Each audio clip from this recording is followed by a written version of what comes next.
Great, we're going to go ahead and get started.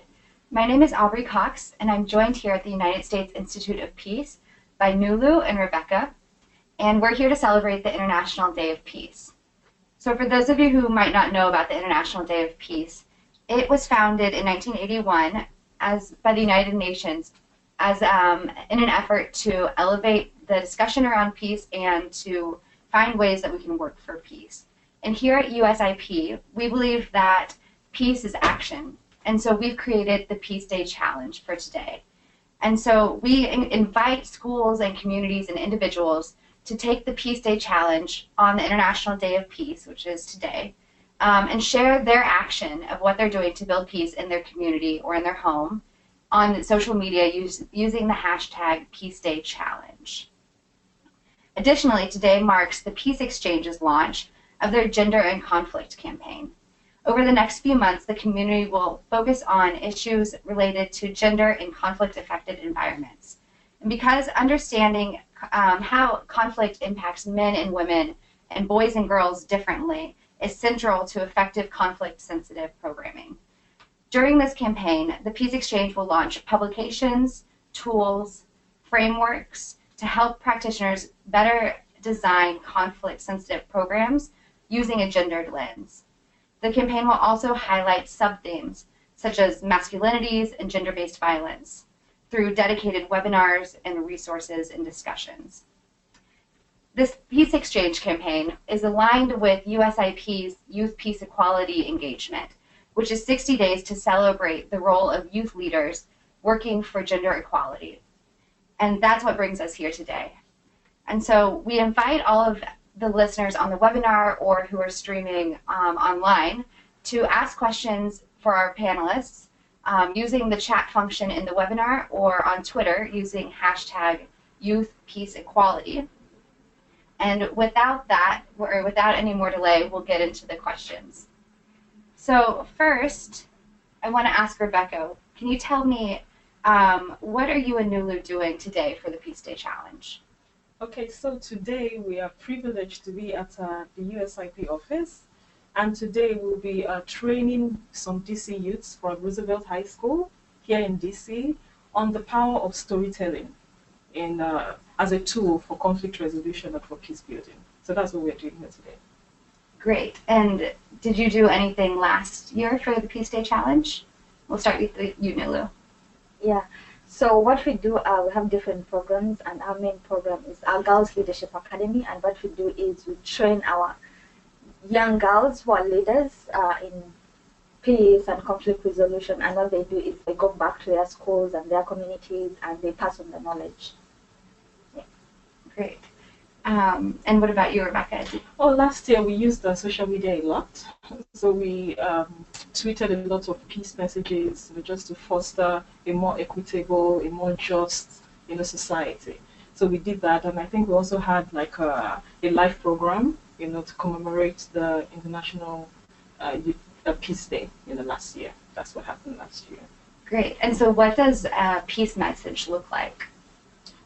When we communicate peace message, you mean, in our program? Okay, so my organization, the one I work for, is called the African Radio Drama Association, and is a communication for development organization. So what we do is we communicate development messages, regardless of what it is, either social, development, health messages. And so what we did last year, or you were asking about what kind of messages we pass across in terms of peace. Different kind of messages: tolerance, inner peace, peaceful coexistence among people. So we use different entertaining, innovative formats, to pass across those messages to people. Great. And who is your primary audience? It depends on what the issue is, because peace is a broad subject. But mostly our primary audience are women and young people. Okay. But it depends on whom exactly, what aspect of peace we are targeting at that time, what community it is, who are the key stakeholders, that need to be targeted at each point in time. But we all know that no matter what the subject, there's always a gender underlay. There's always a gender aspect, to every issue. So women and young people are always primarily in our programming. Great. And so you mentioned today for your Peace Day Challenge that you're training DC public school youth on storytelling. Yeah. Let me ask you first, Nulu, how does storytelling play into your work at home or your work as a young peace builder? Okay. So one of the things storytelling does is it basically breaks the barriers among communities, among people, among religions, among tribes. It basically puts all of us to that level that we are all human beings and we all go through different things in our lives. So one of the things that does is that it breaks the barriers and then it creates that connection of, for example, if we go to communities to communicate a message of peace, before we start telling them about peace, we tell them about who we are and our experiences about life and our challenges and our aspirations. With that, we connect with them. So stories are powerful in a way that they break the barriers between people, and then it gets us to that level of we are all human beings, no matter where we come from, no matter our religion, no matter our background. So that is why stories are very powerful. And do you use storytelling with your Success Chapter program in Uganda? Yes, exactly. So we use a lot of storytelling, and why we do that is because we reach out to different communities in the rural areas, in the region. So sometimes if you just go to a community, I mean, they think, okay, you've just come from the capital city, what are you telling us? So when we share our stories with them, they realize that we are actually have the same challenges and we have the same vision and we have the same aspirations. So telling stories connects us with those communities and the young people we work with, but also for them to realize that it doesn't matter what they're going through, there is still hope, and they don't have to use violence, they can still use peace to deal with whatever they are dealing with in their life. So yeah. Great. What about you, Rebecca? And for us, storytelling is at the very core of what we do, because I mentioned earlier that it's a communication for development organization. And what storytelling does is it makes complex issues simple. It brings the issue close to home. And without reiterating what she has said, I'm also going to talk about storytelling from the part of the audience themselves. We provide a platform where they tell their stories because we know that people are experts of their own life. We can't come and say, oh, we are Superman, super people, and we have solutions to your problem. We create a platform, give them the room to air, to talk, to express themselves. And that way, there's a connect, there's a bridge, we bridge the gap, and that's storytelling for us. And we do other different formats as well. We do drama, and of course we know there's no drama without stories. And our drama is always based on true life stories, told by the beneficiaries of whatever project we're working on at the time. So storytelling is the basis of everything we do.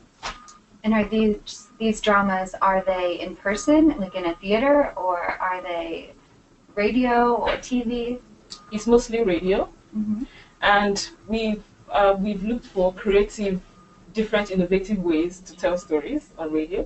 We have one that is simply testimonials. So we go into the field, we interview people, they tell their stories, we edit that in a radio-friendly format, and we air them. And sometimes we bring people into the studio, they tell their stories in the studio, and we air that. Or sometimes we go into the field, collect true life stories, and make those into drama format acted by actors. Then we air those. So it's different formats, depending on, again, which community. Because Nigeria is a really diverse community. We have like over 250 ethnic groups. So it may be the same message, but the format in which the message is presented, has to be that the people can relate to. That's great. So I want to hear a bit more about the organizations that you both have founded or manage. So Nulu, could you tell us a little bit about Success Chapter, which is a civil society organization in Uganda? Okay. So Success Chapter is an organization that works with young people and especially young women. And just from the name of it, really, Success Chapter is that the background of the word Success Chapter is that your life may have different chapters. It may have the hard, tough chapters, but it will also have that success chapter. So that's why we call it Success Chapter. But the programs we do is our main focus is on young people, especially the young women. And we have basically 4 areas. We have entrepreneurship, we have leadership, we have peace and conflict resolution, and we have personal development. So in all these different areas, we have different programming. So for example, in entrepreneurship, we basically do trainings for young people in entrepreneurship because we believe that we can't have, we believe that if young people are unemployed, they are more vulnerable to being exploited. So one of our approaches to peace building is through giving them a chance to have a vision for themselves, to be focused so that they are not vulnerable, they are not exploited into being extremists. Then we also have leadership, where we basically train them in conflict resolution and leadership. They go back to their communities and their schools and they pass on the knowledge that we teach them. And all of this is because we believe that still in leadership you have to deal with conflict resolution. So most of the things that we've even learned through generation change, we teach them. As a community we are going to have conflict, but the problem is not the conflict itself. The issue is how do we deal with the conflict. So if we deal with the conflict in a more appropriate way, that means we are going to be peaceful. And if we deal with the conflict in a way that is not appropriate, then that means we shall have violence. So those are the main areas that we work with. And yeah, our other program is the Our Girls Leadership Academy, where we train young women leaders to go back to their communities and transform their communities. Wonderful. And just a brief reminder, for those of you that are listening online, we'd love to have your questions and feed them into the conversation. So please type them up in the chat box or tweet them with hashtag #YouthPeaceEquality, and we'll be sure to bring them into the conversation. So back to your work, you said that you work primarily with young girls. So when you say young girls or youth, what does youth mean? So we focus on basically 35 years of age to, 35 years to around 8. So, okay, we have different groups. So one is 35 to 18, and then we have 18 to 12. So we have the teenagers and then just the young adults. Yeah. Great. And what made you want to focus on working with girls? Okay.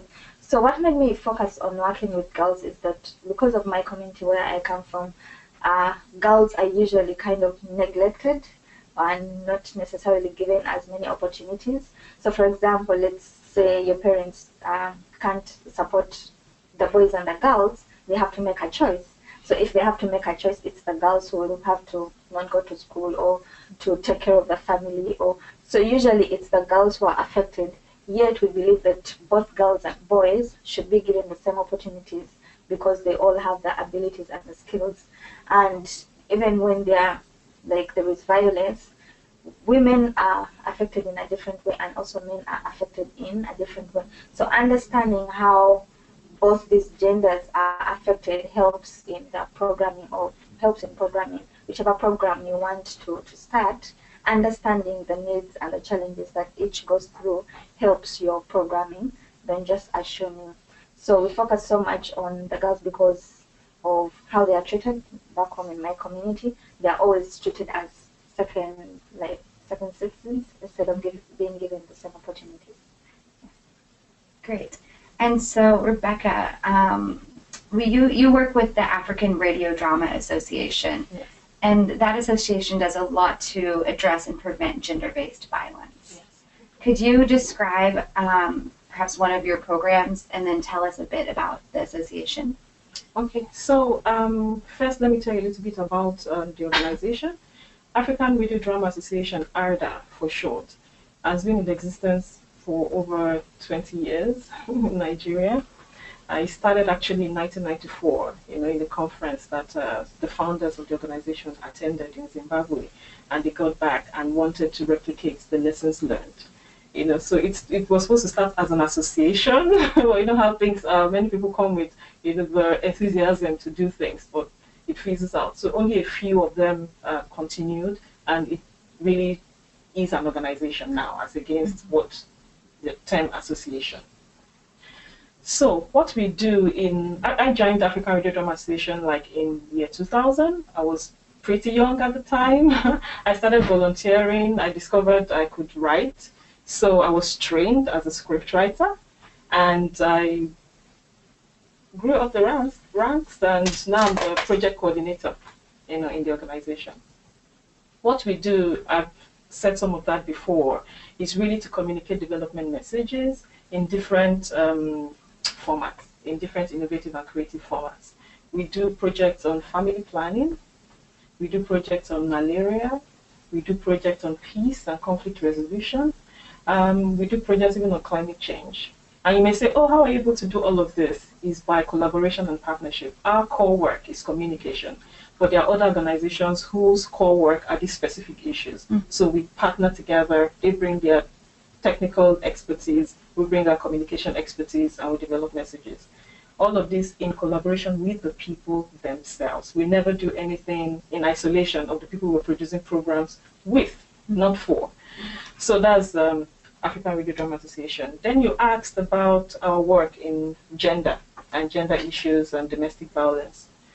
Again, everything we do, there's always that gender aspect. There's always, in family planning, there's the gender aspect. When a woman doesn't have the power to make the decision about her own body, you can't go and take on contraceptive without your husband or your partner's permission. So there are lots of every aspect. Malaria, you can't use mosquito net if your husband doesn't say it's okay. So our work is to empower women to be able to make decisions for themselves, by themselves. To make informed decisions about their bodies, about their lives. So that's really what we do. In terms of gender-based violence, I'm going to talk about the project we're working on right now, and it's really on domestic violence. And there's a law in Lagos State where our office is that's made provision for victims of domestic violence to be able to get redress. But a lot of people don't know this because forever, law enforcement officers, when you take a case of domestic violence to the police station or to law enforcement, they'll tell you, oh, it's a domestic affair, we don't want to get involved. So women who are victims of domestic violence or any form of gender-based violence do not feel like anyone will listen to them.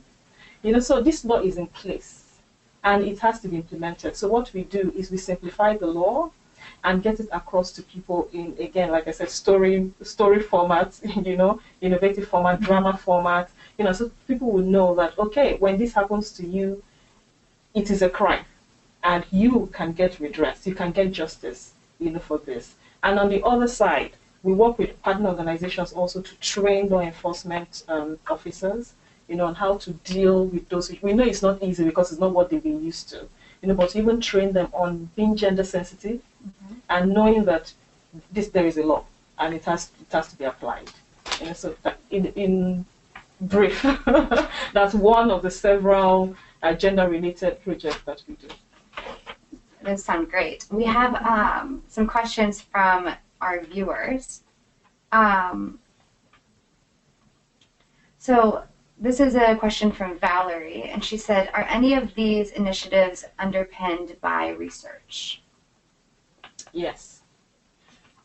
In fact, we have a saying in our organization, there has to be data.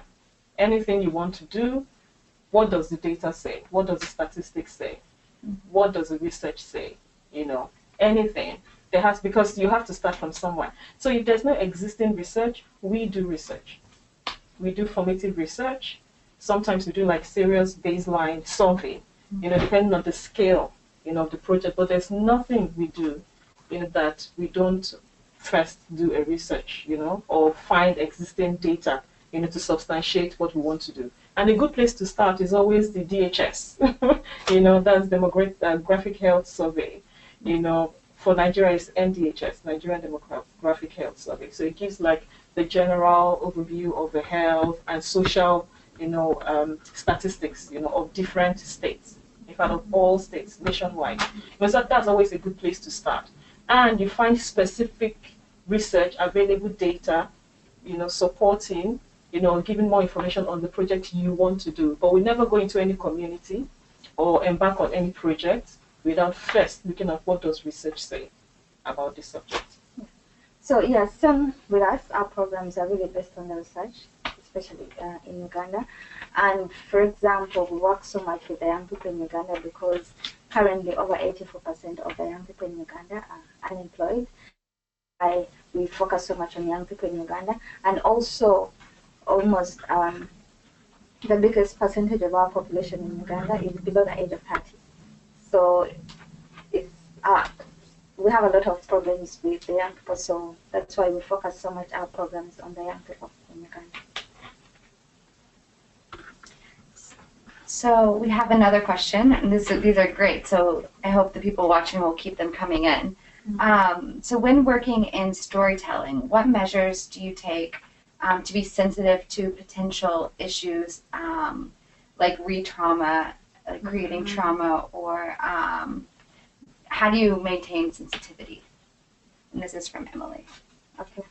So for us, one of the things we do is, especially when we have very deep, sensitive issues of dealing with emotions, we actually work with really experts to deal with those issues in case you're telling a story and it triggers someone, and so there should be someone, counselors or professionals who are there to support. So depending on the program we have, if it's those, because usually in our camps there are times when we have really deep, sensitive, emotional issues, because most of the girls we work with have lots of challenges.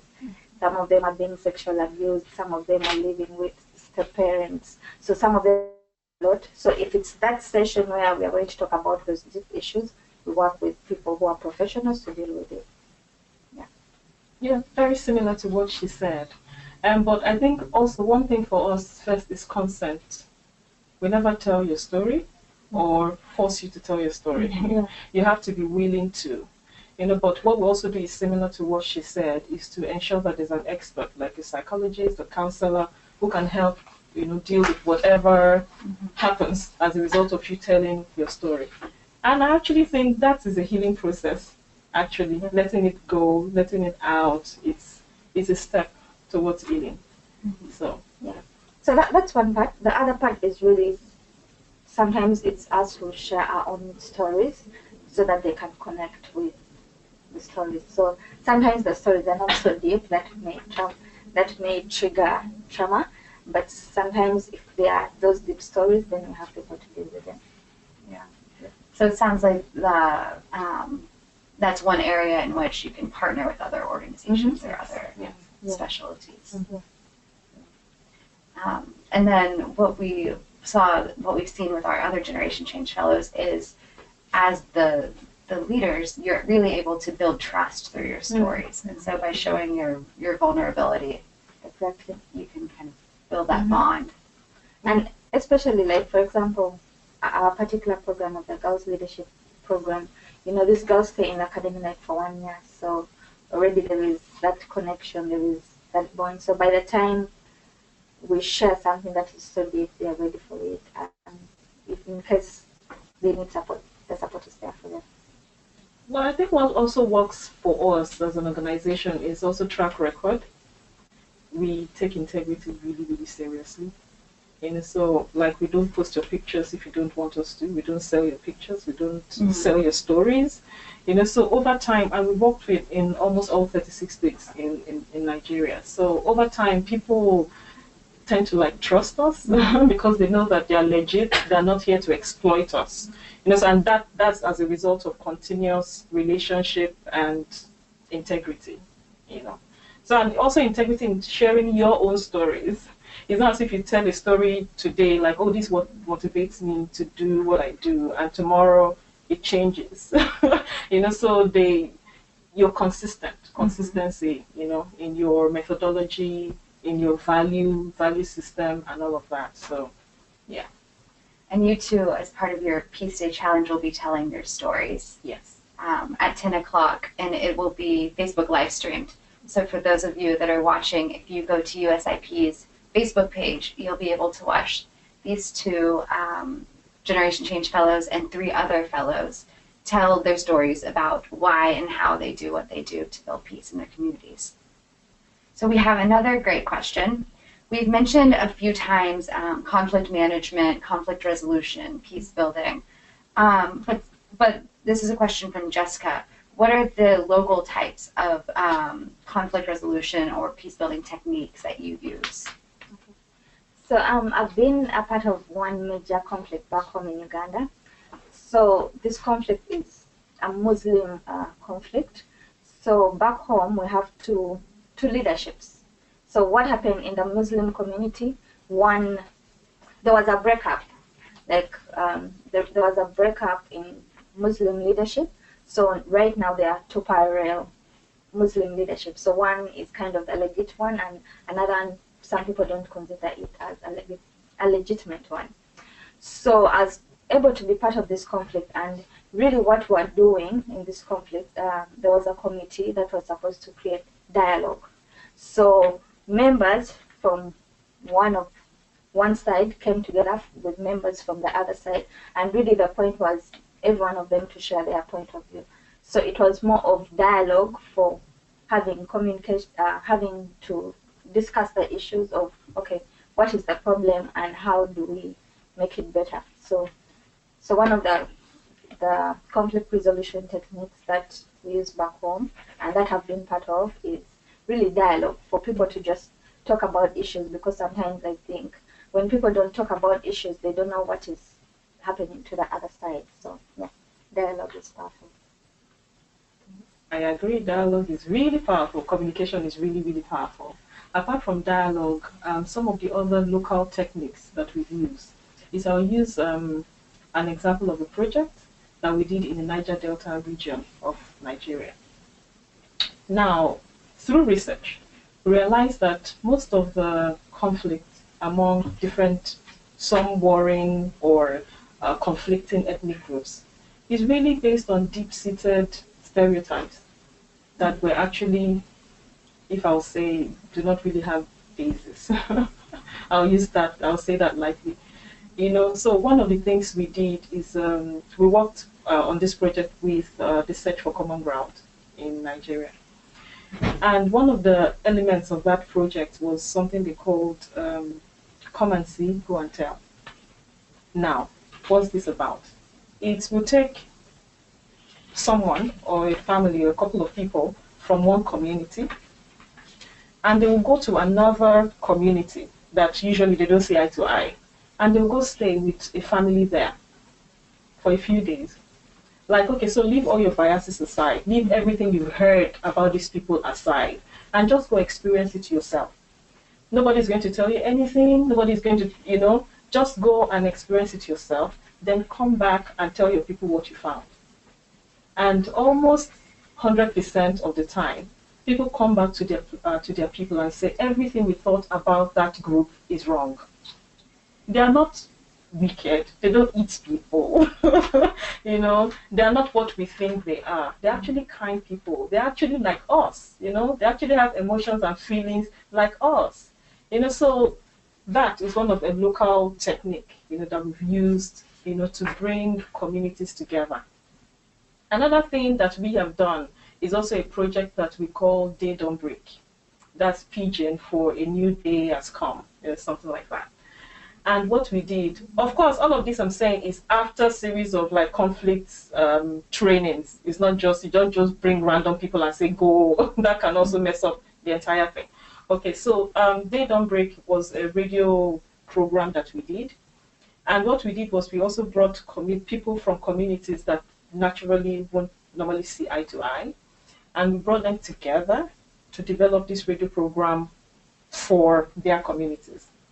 And we'll have representatives from each of the communities be in the studio together, hosting the program as experts in the studio.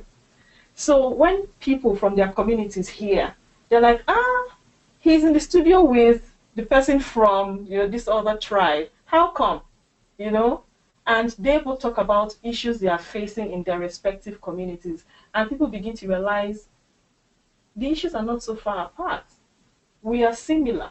So what is our problem? Why are we, worried? Why can't we just see each other for who we truly are? Why can't we tolerate each other? So that's one of the local, small steps, small techniques that we've used, back home, to build peace, to resolve conflict, and to actually sustain peace, really. Yeah. Great. So we have another question, and this one is about storytelling. Emily asks, is there something about cultures in the areas that you work that make people more receptive to storytelling or other creative forms of communication? Do you think that this technique could work elsewhere? Absolutely. Yeah, so of course, like, I mean, I think most cultures actually use the storytelling to pass on culture, to pass on the norms. So I mean, back home, like, it's a big thing, like, we tell stories.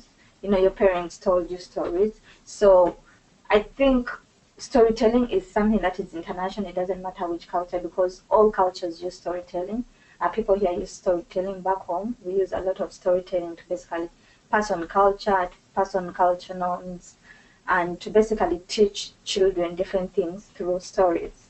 So stories are powerful, and the good thing with stories is they even transcend age.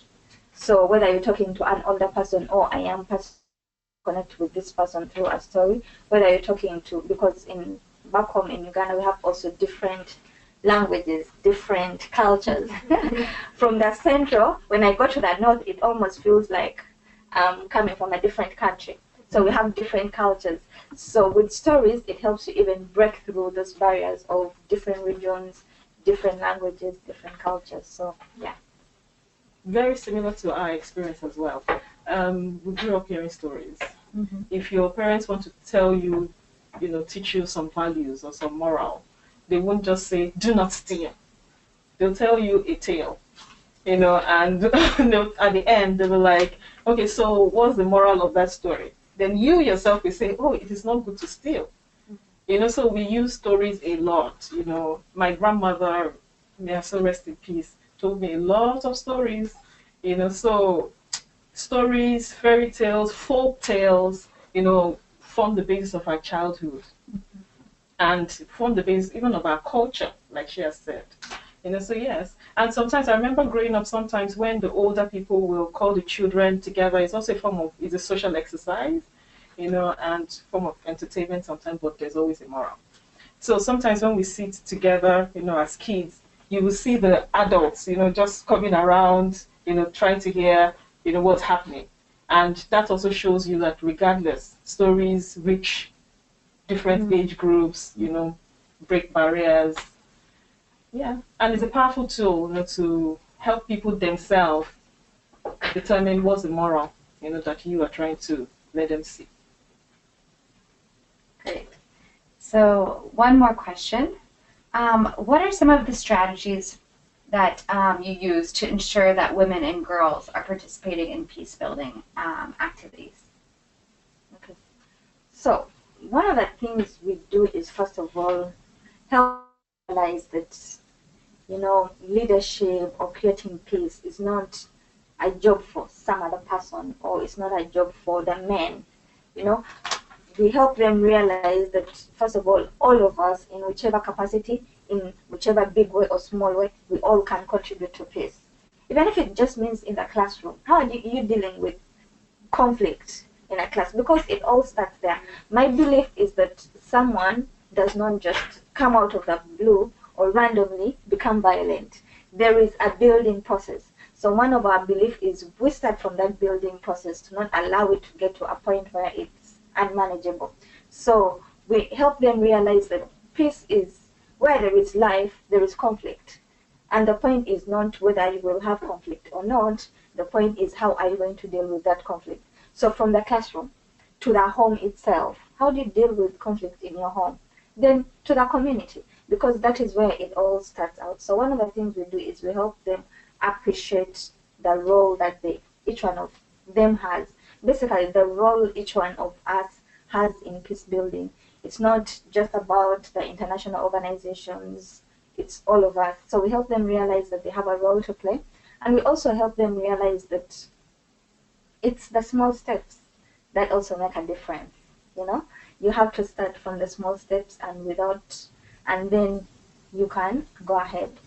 And then we also help them with leadership, because we have very few women back home who are into leadership. So one of our main goal is that if we have many women in leadership who also understand conflict management, who understand peace, then we can have a better community. So that's how we encourage young girls to be a part of peace building, to help them realize that it's a part of our life, you know. You can't do without it. So yeah.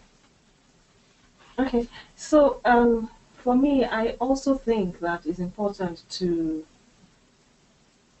educate women, empower them, that in the work of peace building or in the process of peace building, you don't have to always be the victim. You can be an actor, you know.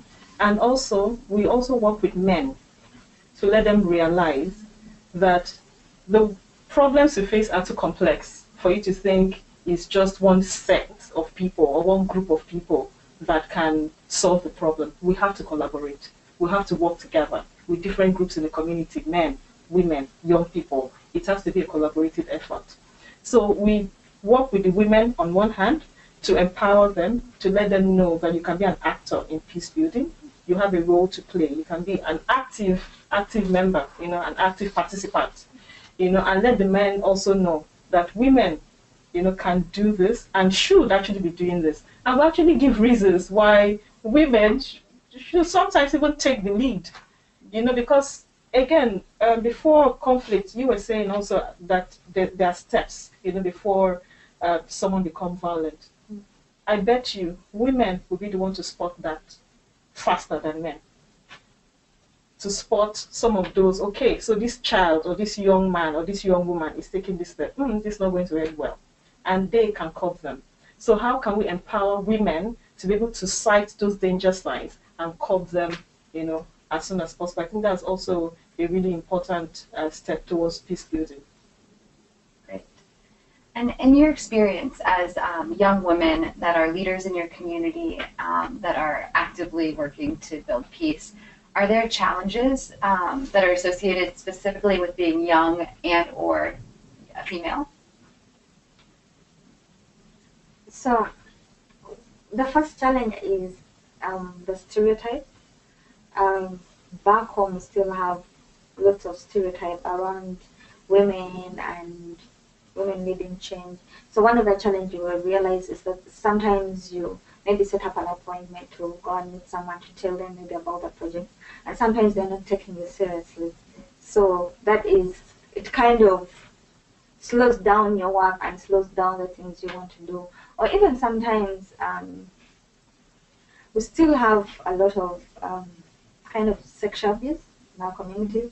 So being a woman, sometimes it puts you so much in a vulnerable place, because sometimes some people don't see beyond you being a woman. They don't see the ideas you have to bring. So that also kind of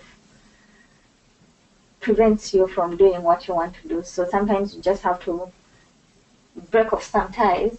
Yet if people just listen to your ideas and listen to what you have to say, it would give you a much better platform.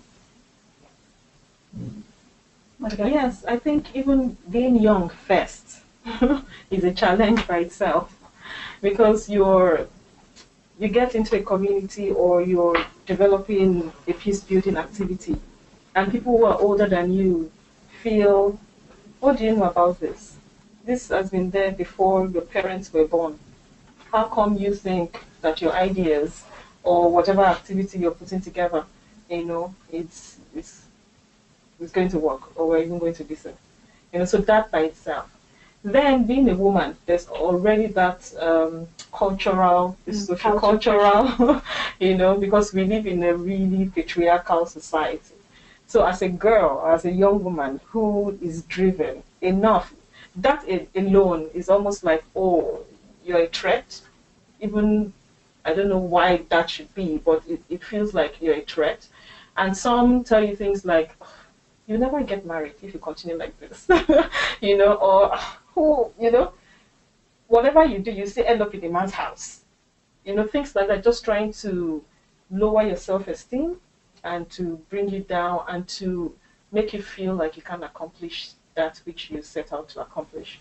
So sociocultural factors, again, the safety as well as a girl. And again, just generally being young, and you're dealing with issues that didn't start now. So yeah, those are some concerns, and obstacles that one need to overcome. I have this shared experience as a young woman also. So one more question, and then I think we will close out. What advice do you have for peace builders who want to better integrate or understand the role of women and youth and girls in their work? So, first of all, I want to say that I think we all need to realize that we all have a role to play, and in whichever small way it is, in whichever small or big way it is, we all have a role to play, and therefore that means even young people, even women have a role to play. We all have a role to play in peace building. So each one of us in our different capacities can contribute to peace, and we should be able to encourage young people and young women to realize that they all have a role to play, and to understand that sometimes being violent does not just come out of the blue. There are building blocks. So if we get to these young people who may be vulnerable, who may be exposed to violent extremism, if we find them before they become violent, then probably we can prevent violence. So it's important to look at peace as a general, as all of us being able to contribute to peace, but also trying to realize those steps that may lead to violence and basically prevent violence before it happens, and help people understand that conflict is not the problem, but how we deal with conflict. Because as a community, when you live together, there is definitely going to be conflict, there is going to be disagreement, but just understanding that there are more appropriate ways of dealing with conflict so that we can be a peaceful society. What I would say to a young peace builder who wants to understand how to work with women and young people in peace building is listen. You need to learn to listen. You shouldn't, yes, we're all really passionate. And as young people, we can be really, we have lots of passion, we have lots of enthusiasm, to do the work. Don't let that die. But listen, understand the dynamics. If you want to work with women, or you want to work on women issues, don't assume that you only need to work with women, because there are lots of other stakeholders, lots of influencers that influence the decision the woman takes. So, in short, just listen, be observant, understand what is happening because every community is different. You may have successfully worked on the same issue or in the same subject or carried out the same program in another community, but in another community it might not work. So you have to understand, one, what are the issues? Who is my target audience? Who are the people that I need to target because they have a role to play in what decision my target audience makes? You need to listen to them and work with them as well. And after that, you also need to think about what methodology will work here. And it's better to always also use existing structures, really. What methodology will work here? What can these people understand? What can these people relate to?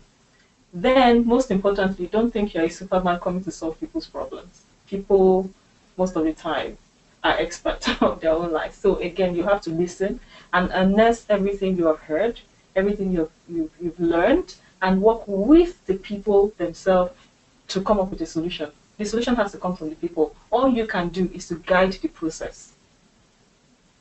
That's my talking. Great. Yeah. So one really quick suggestion for what our listeners can do for their Peace Day challenge today. Tweet. Tweet. Hashtag Youth Peace Equality. And share. And what you can also do is to look for what other people are doing, and you can tap into that, because today is like almost gone, but is ongoing. Okay, so you can see what other people are doing, learn what other people are doing, and you can join. If you want to start your own, understand what you want to do, research, and again, use the social media a lot. It's a powerful tool. So just share. I do. Yeah, I think for me, what I want to say is, I think we all need to realize that we all have a role to play. I want to emphasize that we all have a role to play in whichever small way or big way.